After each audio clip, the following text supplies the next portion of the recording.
तुळशीजवळ लावलेल्या दिव्यातलं तेल खाली सांडलं आणि 2-3 दिवस ते तसंच राहिलं तर धुळीने इतकं चिकट होऊन जातं ना की अक्षरशः मला ते आज घासणीने घासावं लागलं आणि म्हणूनच आता मी स्वच्छ पुसूनही घेतलं.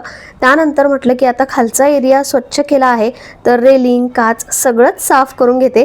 रेलिंग नाही आहे, रॉड मला म्हणायचं होतं.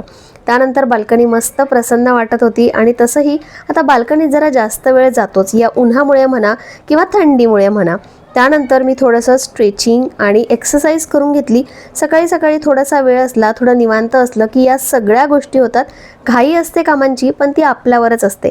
मग स्वयंपाकाला सुरुवात केली तर आज भोपळ्याची भाजी बनवणार आहे आणि स्वयंपाक माझा खूप लवकर होणार आहे, त्यामुळे सुद्धा सगळं आरामात चाललं होतं. त्यानंतर थोडी साफसफाई केली आणि हे असं काम आहे ना की जे मी बोलले होते की काही कामं अशी असतात जी अजिबातच दिसत नाही, त्यातलंच हे काम.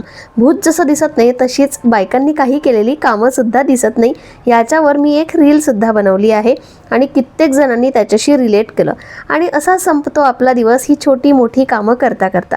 कसा वाटला माझा मिनी व्लॉग नक्की सांगा. चलो बाय.